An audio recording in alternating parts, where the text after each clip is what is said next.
Yet, Mark Carney has been Prime Minister for over 140 days, and still the tariffs are there and rising. The Liberals have been in power for a decade with 3 presidents, and the tariffs are only growing. Mark Carney promised us that he would put elbows up, that he would handle Trump, and that he would negotiate a win by ending the tariffs. He's broken all of those promises. How many kids did you molest with Jeffrey Epstein? More than just elbows. All right, elbows up. Elbows up. Reticent to talk about that. Because I'm a good negotiator. I have negotiated a number of situations in the past. I know how to manage crises. Gang, what's up? Aaron, Canadian Looney. So it would be laughable if it wasn't our lives. Like, Mark Carney is a clown. We knew that coming in. The way that he slipped into the prime ministership was really strange. Anyhow, now he's after being elbows up. Like, he's on his knees saying that we really don't pay that much in tariffs. Listen to him. He's a fool. We'll follow up with Poilievre, but listen to our coward prime minister try to cover up that he's a failure. Like, he's this guy. We're embarking on a series of nation-building projects. We're launching unprecedented investments in home building, and we are diversifying our trade partners. Throughout, we will build Canada strong with Canadian workers, Canadian technology, Canadian lumber, and Canadian values. Thank you. These are Muslim values. These are Canadian values. Thank you very much. Merci beaucoup. Thank you. Thank you, Prime Minister. In an effort to get to most of our journalists on the line here, we'll do one question, no follow-up. So we'll do about 15 minutes of questions. Première question. First question. Good morning, almost good afternoon, Prime Minister Carney. Thank you. My name is Claudia Van Emmerich. I'm with Global News. My question for you is that the Trump administration has increased the general tariff rate as well as doubled tariffs on steel and aluminum, yet your government has not retaliated. How do you justify it to Canadians who have voted you in to be elbows up against Always be a Canada. All right, elbows up. Elbows up. Trump, that your government has not fired back, that you have not retaliated? Thank you. Thank you. Thanks for the question. I think the first thing to recognize is, and I said this in my remarks, but I'm going to repeat for emphasis, which is that 85% of the trade between Canada and the United States is tariff-free. That's our exports to the United States, that's U.S. exports to Canada. And we recognize that. We recognize very much the United States reaffirmation of this core element of CUSMA, or what they would call USMCA. So it's important to preserve that. It's important to reinforce that.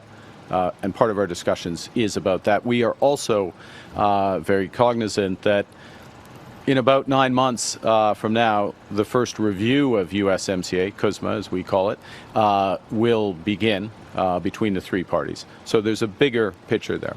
The third thing, just from context, is we have always said that we will apply tariffs where they had the maximum impact in the United States and a minimum impact in Canada. And so we don't automatically adjust. We look at what we can do for our industry that's most effective. In some cases, that will be to remove tariffs. We have removed some tariffs over time so that, for example, the auto industry can function more effectively.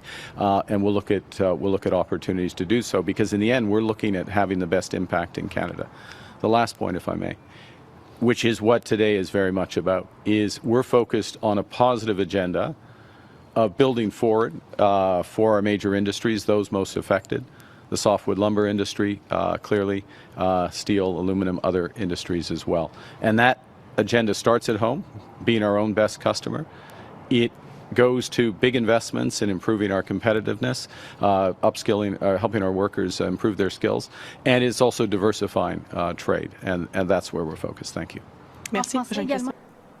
Our hearts are today with the workers in the forestry sector. Our loggers, our mill workers, and the many towns that rely on them are obviously suffering after 10 years of unfair tariffs on our workers.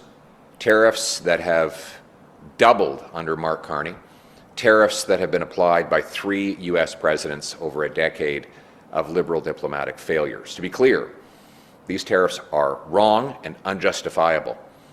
That's precisely why Stephen Harper was so successful at eliminating them in just 80 days as Prime Minister. He even got them refunded. Yet, Mark Carney has been Prime Minister for over 140 days, and still the tariffs are there and rising. The Liberals have been in power for a decade with 3 presidents, and the tariffs are only growing. Mark Carney promised us that he would put elbows up, that he would handle Trump, and that he would negotiate a win by ending the tariffs. He's broken all of those promises. And we know President Trump is someone that nobody can control, but that's why it was wrong for Mr. Carney to promise that he could do so. Ever since Mark Carney became Prime Minister, there have been more tariffs and rising tariffs, contrary to Mr. Carney's own promises. Again, contrary to his promise, under Mark Carney's leadership, it has been elbows down and tariffs up. Today, he offers only more debt to forestry companies as they are hemorrhaging money and jobs which are heading south of the border. And we see workers in forestry towns across the country worried they're going to lose their jobs. Conservatives will fight for Canada. We'll put our country first. We've offered Prime Minister Carney to work with him in order to secure a real deal, and that offer remains open. In the meantime, we're pushing for lower taxes on work, investment, home building, and of course energy.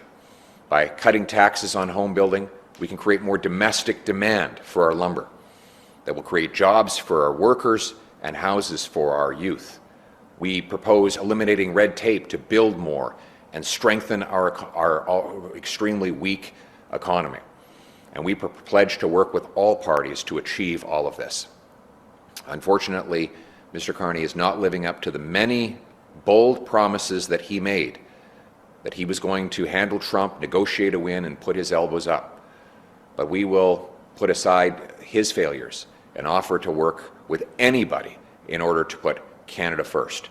Our goal is to protect the jobs of workers, the prices of our consumers, and to make our economy strong, self-reliant, and sovereign.